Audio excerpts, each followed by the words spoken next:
इस टॉपिक है आपका निःशस्त्रीकरण। इससे पहले की वीडियो में हम पहले के 5 से 6 टॉपिक तक हम पढ़ चुके हैं। छठा टॉपिक आपका यहाँ पर निरस्त्रीकरण पढ़ने वाले हैं। इसका अर्थ है डिसऑर्नामेंट, यानी कि हथियारों को कंट्रोल करना। निरस्त्रीकरण शस्त्र को रोकना। अर्थ हथियारों में कमी या पूर्ण समाप्ति। सामान्य निरस्त्रीकरण और परमाणु निरस्त्रीकरण दो प्रकार के हैं। समस्याएं ये है कि पहला सुरक्षा दुविधा, अगर मैं हथियार घटाऊं तो दूसरा बढ़ा देगा। अविश्वास, तीसरा हथियार उद्योग का दबाव, चौथा सत्यापन की समस्या। करंट जो आप देखें कि अभी जो इजराइल, अमेरिका और जो ईरान में वॉर चल रही है वो इसी मुद्दे को लेकर चल रही है कि ईरान जो है वो अपना गैर कानूनी तरीके से परमाणु हथियार बना रहा है और बढ़ाते जा रहा है, जो कि गलत है।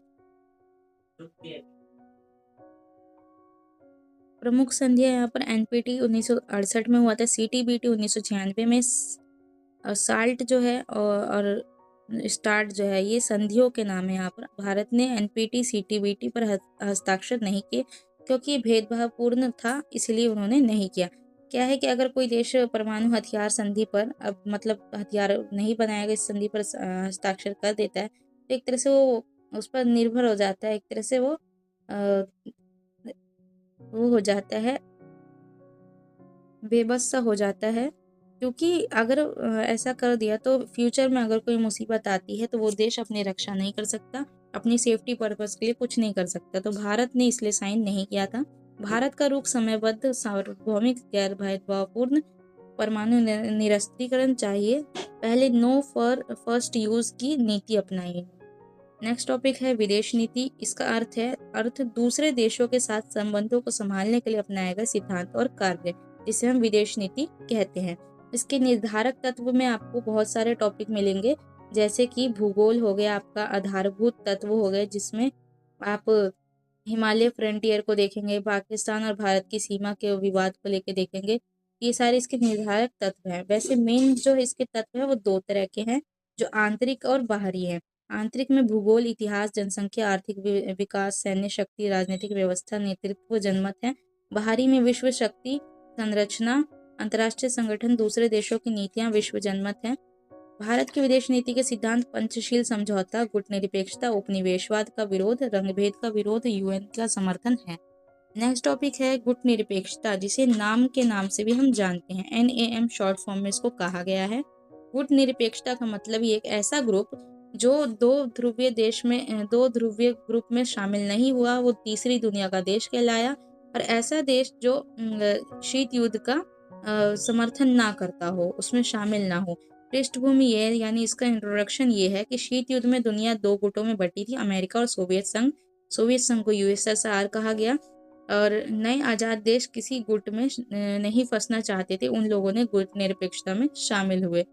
स्थापना इसकी 1961 में हुई, बेलग्रेड नाम की जगह पर सम्मेलन हुआ था, वहां पर इसकी स्थापना हुई। संस्थापक इसके नेहरू, नासिर, टीटो, सुकर्नो, नक्रुमा थे। आधार ये है कि पंचशील के 5 सिद्धांत थे, जिसे पंचशील समझौता कहा गया। क्योंकि 5 सिद्धांत थे इसलिए पंचशील कहा गया। नेक्स्ट है आपका चैप्टर 12 का टॉपिक है ये, और यहाँ पर 9वां टॉपिक है जो मैंने इंपॉर्टेंट टॉपिक बताए थे, प्रासंगिकता पर बहस। शीत युद्ध खत्म होने के बाद कई लोग उसे अप्रासंगिक मानते थे, यानी इसका जिसका कोई सबूत ना हो, कोई प्रूफ ना हो, जो बेमतलब का हो। लेकिन ऐसा नहीं है, लेकिन भारत इसे रणनीतिक स्वायत्तता के रूप में देखता है। आज भारत क्वाड में भी है। क्वाड जो है वो अलग एक फुल फॉर्म, शॉर्ट फॉर्म में कहा गया है, यहाँ पर गुट निरपेक्षता का ही दूसरा रूप बनाया गया है। क्वाड में भी है भारत, और रूस से S-400 भी खरीदता है। S-400 एक हथियार है, यही नया कूटनिरपेक्षता है। कूटनीति की बात करें, आपका चैप्टर 13 है। अर्थ यहाँ पर हैरोल्ड निकोलसन है।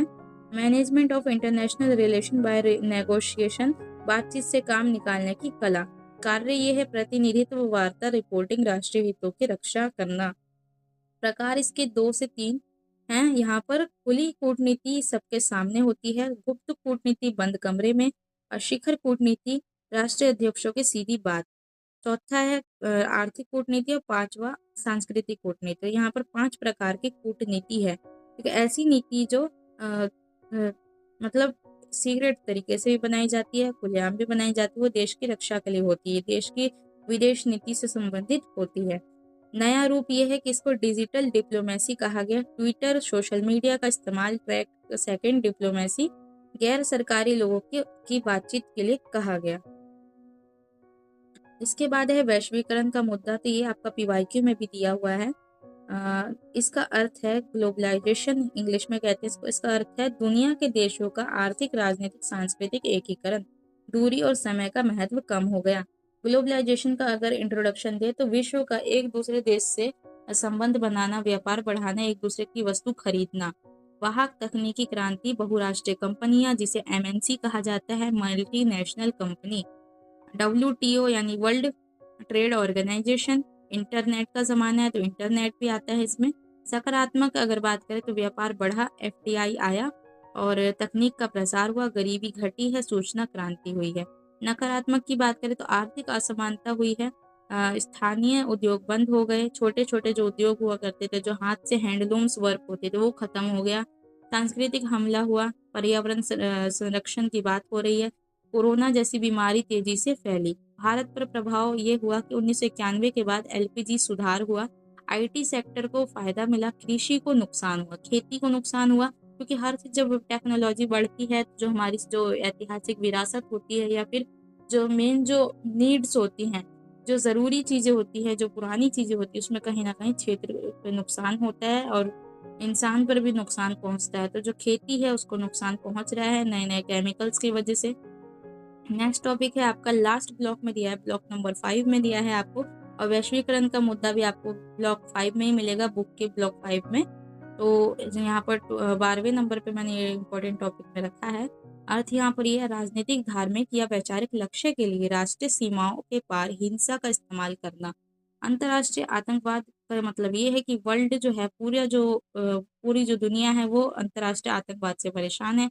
कुछ लोग जो होते हैं उनकी मानसिक स्थिति इस तरह की हो जाती है, जो धर्म को लेके, जातिवाद को लेके, देश की समस्याओं को लेके वो हिंसा पे उतर आते हैं और बहुत ज़्यादा नुकसान करते हैं। वो किसी का धर्म नहीं देखते, किसी की इंसान को, वो इंसानियत के दुश्मन के बन जाते हैं। वो उनका पूरा ब्रेन वॉश हो जाता है, जो अपने एक मुद्दे को लेके हिंसा फैलाते हैं, उन्हें इन चीज़ों में मज़ा आने लगता है और नुकसान करते हैं लोगों को।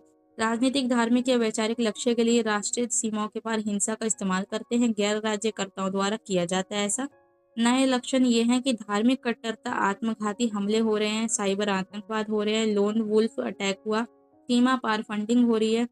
अब ये आतंकवाद बढ़ा कैसे, तो यहाँ पर एक एग्जाम्पल, ओसामा बिन लादेन, आपने सुना हो अगर पढ़ा हो पहले, जो 9/11 की घटना हुई थी, कि ओसामा बिन लादेन ने अमेरिका की 3 बड़ी बिल्डिंग को गिरवा दिया था। तो वो ओसामा बिन लादेन किसकी देन है? एक तरह से अमेरिका ने खुद ब खुद उसको पाला है।